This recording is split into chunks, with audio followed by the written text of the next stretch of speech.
बिस्मिल्लाहिर्रहमानिर्रहीम अस्सलामु अलैकुम वरहमतुल्लाहि वबरकातुहू। रेसलिंग की चैम्पियनशिप के लिए आलमी मुकाबला मुनक़िद हो चुका था। दुनिया भर से मुंतखब पहलवान अमेरिका पहुंच गए। सारी दुनिया इस मुकाबले को देखने के लिए बेकरार थी। बैनुल अक़वामी तौर पर इसे बराह रास्त टीवी पर दिखाने का बंदोबस्त किया गया था। मुकाबले की ख़ास बात यह थी कि हुकूमत की तरफ से जीतने वाले को 1 करोड़ रुपया देने का ऐलान किया गया और इनाम की रकम हासिल करने के लिए तमाम पहलवान बेचैन थे। वो रात दिन कसरत जारी रखे हुए थे, लेकिन इनमें एक पहलवान माइकल बहुत परेशान था। इसने रेसलिंग के छोटे मोटे मुकाबलों में शानदार कामयाबियाँ हासिल कर रखी थी और ये इसकी ज़िंदगी का पहला बड़ा मुकाबला था। इस मुकाबले में इसका सामना बिलाल से भी होने वाला था, जो अफ्रीका से ताल्लुक़ रखता था और आलमी चैम्पियन भी था। इसे बिलाल से मुकाबला करते हुए खौफ महसूस हो रहा था, क्योंकि आज तक बिलाल ने कभी शिकस्त नहीं खाई थी। दूसरी तरफ माइकल को भी हर सूरत में जीतना था। वैसे भी जीतना इसकी मजबूरी थी, क्योंकि इसका इकलौता बेटा बीमार था। माइकल रिंग में मश्क कर रहा था और अपने बेटे के मुतालिक ही सोच रहा था कि अचानक इसके कानों से एक आवाज़ टकराई, माइकल तुम्हारा फ़ोन है। आने वाले ने मोबाइल माइकल की तरफ बढ़ा दिया। हाँ, बोल रहा हूँ, माइकल हाँफते हुए बोला। मुसलसल मश्क करने की वजह से वो थक गया था। ये मैं हूँ, मैरी। जॉन की तबीयत बहुत बिगड़ गई है, वो बेहोश हो चुका है, फ़ौरन चले आओ। दूसरी तरफ इसकी वालदा बात कर रही थी। अपने बेटे के बेहोश हो जाने का सुनकर उसे चक्कर आ गया। इसने मोबाइल एक तरफ फेंका और रिंग से बाहर छलांग लगा दी और आनन फानन पार्किंग में पहुंचा। अपनी मोटरसाइकिल निकाली और हवा हो गया। उसे कुछ खबर नहीं थी कि वो कहाँ से गुज़र रहा है। वो तो बस जल्द से जल्द अपने बेटे को अस्पताल पहुंचाना चाह रहा था और फिर चौंक पड़ा। इसे अपने अक़्ब में पुलिस का सायरन बजता सुनाई दिया और वो लरज़ कर रह गया। इस वक्त वो एक रुखी वन वे सड़क पर मौजूद था। मुखालिफ सिमत से आती गाड़ियाँ उसे रास्ता दे रही थी। ख़ुद को एक रुखी सड़क पर महसूस करके वो रुक गया। इतने में पुलिस की जीप भी इसके सर पर पहुंच चुकी थी। पुलिस ने माइकल को हिरासत में ले लिया। अरे मिस्टर, क्या तुम पागल हो? पुलिस इंस्पेक्टर गुस्से से बोला। सर, मैं मजबूर हूँ, मुझे जाने दीजिए, मुझे जल्दी है। माइकल सिपटा गया।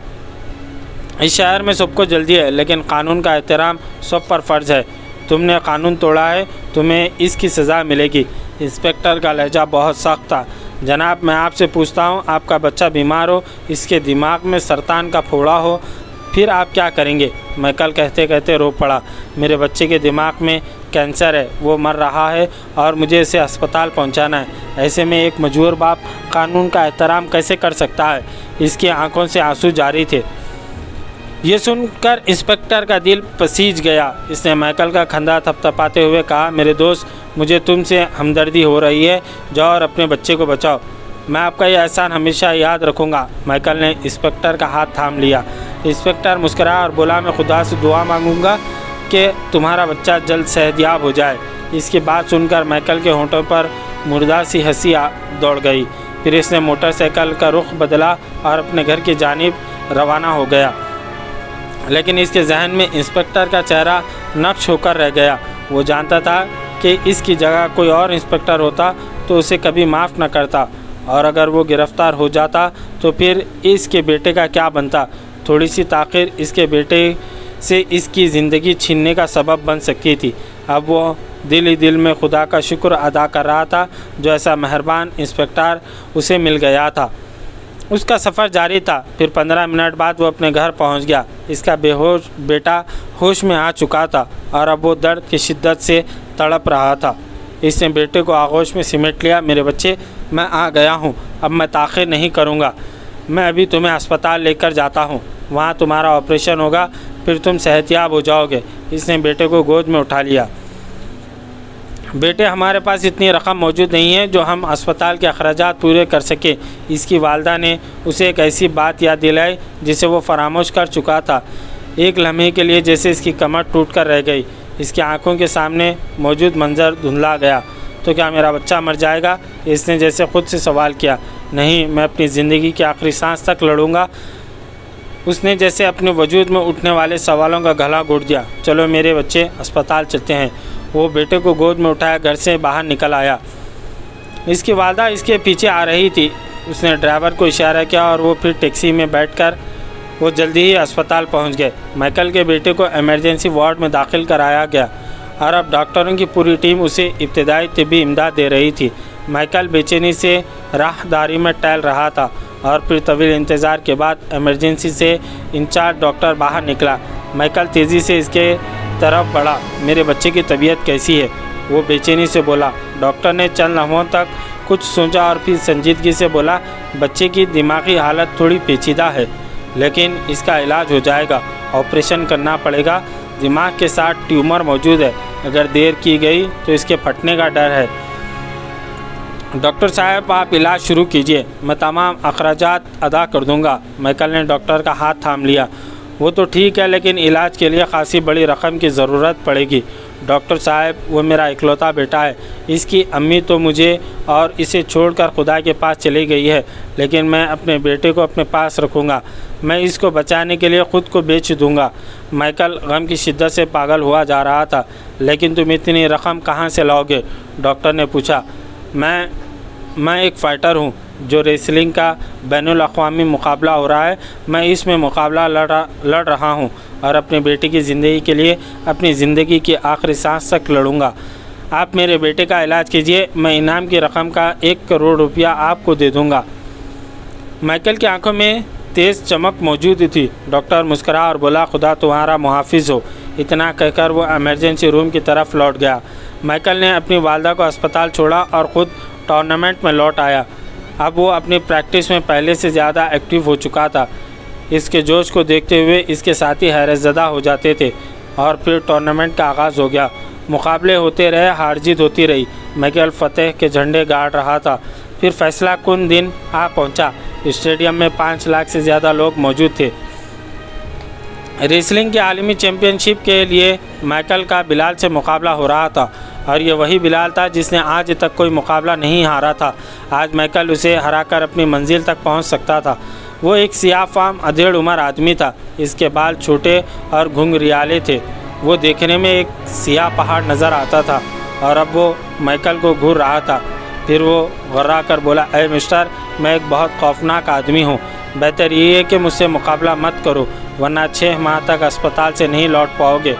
माइकल मुस्कुराया और बोला, ये तो आने वाला वक्त ही बताएगा कि कौन अस्पताल जाता है।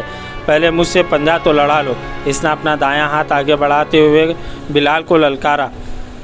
अच्छा, तो तुम्हें अपनी ताकत पर बहुत गुरूर है, लेकिन तुम मेरा मुकाबला नहीं कर पाओगे। मैं वो हूँ जिसने आज तक शिकस्त का चेहरा नहीं देखा, लेकिन आज तुम शिकस्त का चेहरा देखोगे। माइकल की बात ने बिलाल को जैसे आग लगा दी हो।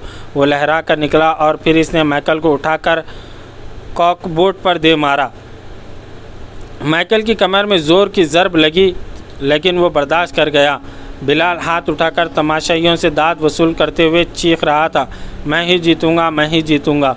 फिर माइकल चीते की सी फुर्ती से लपका और बिलाल को एक के बाद एक अपने घूंसों पर रख लिया। माइकल ने बिलाल का हाथ पकड़कर इसे रस्सियों की तरफ उछाल दिया। रस्सियों से टकराकर बिलाल अपने ज़ोर में माइकल की तरफ बढ़ा। माइकल उसे उछालने के लिए नीचे झुका और फिर जैसे माइकल क़यामत की जद में आ गया हो, बिलाल ने माइकल के पास रुकते हुए इसके पीठ में लात मारी और इसे उठाकर दोबारा फर्श पर पटक दिया। माइकल पेट पर हाथ रखकर करहाने लगा और फिर आने वाले चंद लम्हों में बिलाल ने माइकल को धक कर रख दिया। जब माइकल मरा हुआ हो गया तो इसे उठाकर रिंग से बाहर फेंक दिया। अब रेफरी गिनती गिन रहा था, 1 2 3।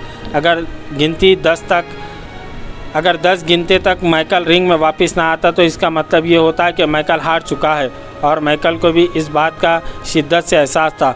वो लड़खड़ाता हुए उठा और दोबारा रिंग की तरफ बढ़ा। तमाशाई इसको दाद दे रहे थे। माइकल को तो अपने बेटे की ज़िंदगी बचाने के लिए हर कीमत पर जीतना था और इसकी जिस्मानी हालत ऐसी थी कि इसे ये जंग जीतना मुमकिन नज़र नहीं आ रहा था। लेकिन फिर भी एक उम्मीद थी जो इसका हौसला टूटने नहीं दे रही थी। 8 9 रेफरी चिल्ला रहा था और माइकल दोबारा रिंग में पहुंच चुका था। तमाशाई बहुत पुरजोश नज़र आ रहे थे। बिलाल तहसीन आमेज नज़रों से माइकल की तरफ देख रहा था। दोस्त, अपनी शिकस्त तस्लीम कर लो, तुम जीत नहीं सकते। मुझे तुमसे हमदर्दी है, मैं तुमसे मुकाबला नहीं करना चाहता। बिलाल का लहजा बदल चुका था। इसके दिल में माइकल के लिए हमदर्दी उतर आई थी। मैं आखिरी सांस तक तुमसे नहीं हार मानूंगा। मैं तुमसे लड़ूंगा और मुझसे मुकाबला करो। माइकल हाँफते हुए कह रहा था, अगर तुम इनाम की रकम हासिल करने के लिए हार नहीं मान रहे तो मेरा वादा है तुमसे, मैं सारी रकम तुम्हें दे दूंगा। मेरे लिए इतना ही काफ़ी है कि मैं चैम्पियन रहूं। बिलाल ने प्यार से कहा। माइकल के होंठों पर तंजिया मुस्कुराहट फैल गई। तुम खुदगर्ज हो, मुझे भीख नहीं चाहिए। मुझे शिकस्त देकर ही तुम चैम्पियन बन सकते हो। आओ मुझसे मुकाबला करो। माइकल की बात सुनकर बिलाल को फिर गुस्सा आ गया। वो आगे बढ़ा और फिर माइकल का हाथ पकड़कर इसे रस्सियों की तरफ ढकेल दिया। माइकल रस्सियों से टकराया और फिर वहीं ढेर हो गया। बेवकूफ़ आदमी, यहाँ भी तुम पागलपन दिखला रहे हो, ऐसे तो मर जाओगे। इसके कानों से एक जानी पहचानी आवाज़ टकराई। इसने चौंक कर आवाज़ की सिमत देखा और फिर वो खुश हो गया। इसकी आंखों के सामने वही मेहरबान इंस्पेक्टर मौजूद था जिसने एक रुखी सड़क पर मुखालिफ सिमत से आने के बावजूद इसका चालान नहीं किया था। तो तुम अपने बेटे को अस्पताल लेकर जाने वाले थे, फिर यहाँ क्यों मार खा रहे हो? इंस्पेक्टर का लहजा सवालिया था। वो मेरा बेटा अस्पताल में मौजूद है।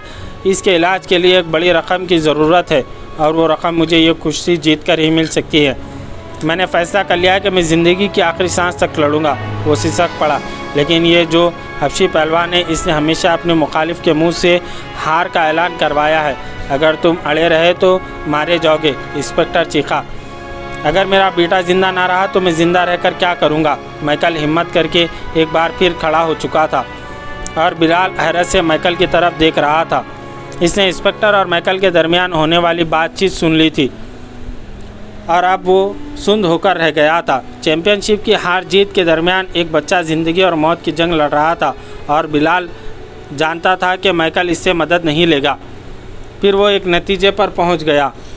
माइकल लड़खड़ाते हुए बिलाल के पास पहुंचकर रुका और फिर इसने एक ज़ोर का घूंसा बिलाल के पेट में दे मारा। इस घूंसे में जाने क्या बात थी, बिलाल तड़पकर फर्श पर गिरा और फिर इसकी कमर फर्श से लग गई। माइकल इसके ऊपर सवार था और रेफरी चिल्लाने लगा, 1 2 3। 10 गिनते तक बिलाल बेसुध पड़ा रहा। तमाशाइयों ने शोर मचाकर आसमान सर पर उठा लिया। माइकल ज़िंदगी की जंग जीत चुका था और इंस्पेक्टर ये सारा मंजर हैरत से देख रहा था। फिर रेफरी ने माइकल का बाजू उठाकर इसकी जीत का ऐलान कर दिया। ऐसे में माइकल ने बिलाल की तरफ देखा। बिलाल फर्श से उठ चुका था और फिर इसने माइकल की तरफ देखकर मुस्कुराते हुए अपनी उंगलियां उठाकर विक्ट्री का निशान बनाया। इसके साथ ही माइकल लपक कर बिलाल की तरफ बढ़ा। तुमने ऐसा क्यों किया? माइकल ने चीख कर कहा। बिलाल की आंखों में मौजूद चमक गहरी हो गई। इसलिए कि मैं एक मुसलमान हूँ और एक सच्चा मुसलमान अपनी खुशी के लिए नहीं, अपने अल्लाह की खुशी के लिए हर काम करता है। और आज मैंने जो काम किया है वो अपने अल्लाह की रज़ा के लिए किया है। मैं चैम्पियन नहीं रहा तो क्या गम है? मेरी इतनी सी कुर्बानी से तुम्हारे बच्चे की ज़िंदगी बच जाएगी। यही मेरी सबसे बड़ी जीत है। बिलाल की बात सुनकर माइकल का सर झुक गया। फिर इसने बिलाल की तरफ देखा। इसकी आंखों में आंसू थे। तुम भी अजीम और तुम्हारा मज़हब भी अजीम। सच तो यह है कि मैं जीत कर हार गया और तुम हार कर जीत गए। सच्चे चैम्पियन तो तुम हो। माइकल की बात सुनकर बिलाल मुस्कराया और बोला, अब तुम अस्पताल जाओ, वहाँ तुम्हारा बच्चा तुम्हारा मुंतज़िर होगा। ठीक है, लेकिन अपने बेटे के ऑपरेशन के बाद मैं दोबारा तुम्हारे पास आऊँगा। माइकल की बात सुनकर बिलाल चौंक कर इसकी तरफ देखने लगा। इस्लाम कबूल करने के लिए मैं मुसलमान होना चाहता हूँ, माइकल ने मुस्कुराकर कहा। माइकल की बात सुनकर बिलाल ने अपने बाजू फैला दिए और माइकल से लपेट गया। बिलाल को यूँ महसूस हो रहा था जैसे हकीकत में आज इसकी जीत हुई है। जज़ाकल्लाहु खैर।